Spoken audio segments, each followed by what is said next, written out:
I'm at etrailer. If you're looking for a set of chains where you really don't want to make any connections because maybe you're not a fan of that or you've had issues in the past with that, then the Pewag Snox Pro Tire Chains is a great option for you, especially if you're still looking for more of a rugged type of tire chain. And we're going to have this on our 2024 Hyundai Kona. And our tire size is going to be 215/60 R17.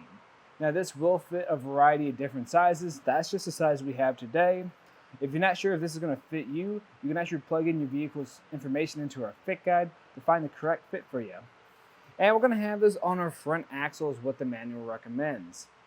These chains are going to be more ideal for those situations where you're driving through that moderate snow and ice. And the reason is going to be because we have square links on here and they're going to have these grooves to them. And with square links, you're already going to get a lot of bite through ice and snow because we have that hard edge. But with this additional groove in the center of these links, it's just going to make that a little bit more helpful too. These are also going to be made from a manganese nickel alloy, so while they are going to be very durable, they're also going to be very weather resistant, so they're not going to be as likely to rust, so they last you a long time. These are going to give you a pretty smooth ride too because they're pretty low profile to our tires, and that's going to make them Class S compatible.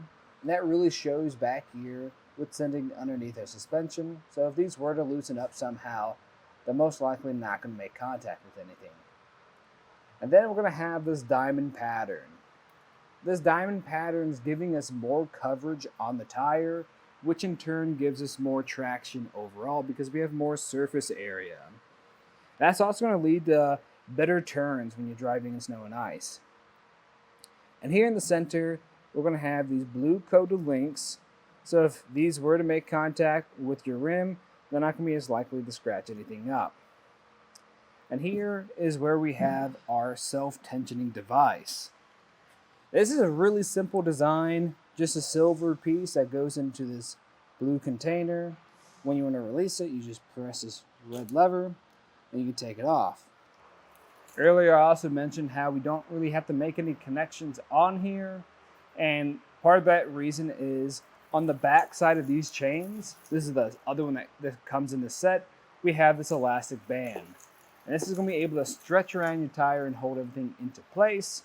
That's nice that we don't have to make any connections on the front except for really just activating that self-tensioning device. So this will come in two chains, and we're going to have this pretty small container. And I like it because it's pretty soft. If we were to make contact with anything, it's most likely not going to damage it. And we're going to have pockets for each side. I'm always a fan of pockets with chains because with chains, if you don't have them separated, most likely they're going to get tangled up together. And that's not fun to have to untangle them and then put them on your tire too. But in my opinion, I think this is a pretty good tire chain if you are looking for something that's going to be a little bit more of an easier install, especially if you don't want to get underneath your vehicle like some other types of chains. Would I consider this the best self-tensioning tire chain? No, but I think it is still a solid choice. If you are looking for a slightly easier install, I think another option that does a really good job at solving that issue is going to be the Koenig self-tensioning tire chain. Because with that, I'm just pulling on a cord and then connecting with a hook. And that's going to have a lot of stretch to it. And I kind of like that tensioning device a little bit more anyways. But if you are curious to see what I'm talking about, what this installation looks like, just stay tuned. I'll walk you through the process. To start off the installation, I'm going to grab some gloves and lay out our chains. And if you are doing this for the first time, I recommend staying home, trying this out, so you don't have to try to figure this out on the side of the road in the middle of a blizzard. But what we're looking for is to see if there's any damages to our links or if anything's twisted up. And a good way to do that is just to lift up on the chains like this, making sure everything looks good. And if it does, we also want to make sure it's in the right orientation and is ready to be put on our tire. We want to make sure our self-tensioning device is loosened up. This is what it's going to look like if it's tightened. So just make sure it's loosened. And for making sure it's in the right orientation, this blue chains or links, we want that on the outside. And when we put on the side with our elastic band, we want to make sure that these hooks are facing up so they're not making contact with their tire. And this is just going to look like this. You're just stretching this out and pulling it over the top of your tire. I like to make sure mine's kind of grabbing on first, and then I like to work side from side. So we want to make sure nothing gets tangled up or flipped around. Pull a little bit more on this side, and I'm going to go back to the other side.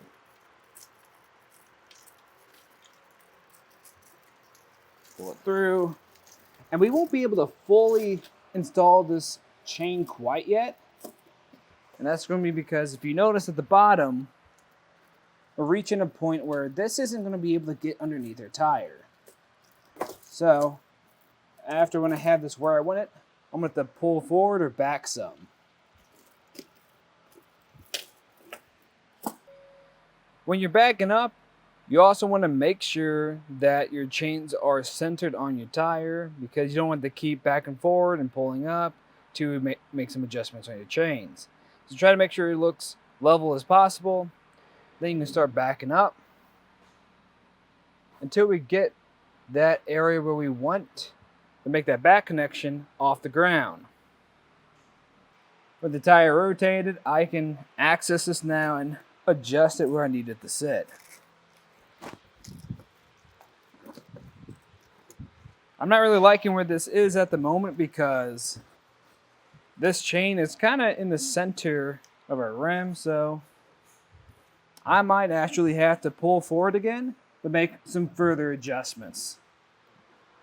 I made a few adjustments and pull forward some again, and this is getting to an okay spot where I'm fine with. And now I can hook this on. All you have to do is pull this blue part of the self-tensioner so this silver part goes in it. And you might run into this issue where it's getting pretty difficult to do that.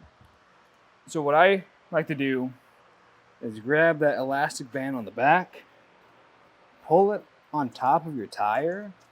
We're just going to do this for a short little bit. So it's pretty loose like that. And then I'm going to try again. Still might be a little bit difficult, but now it's definitely manageable. And once I've done that, I'm just going to apply some pressure, pulling on it some, and make sure that elastic band goes back there. Want to just a little bit more, trying to get it pretty centered on my tire.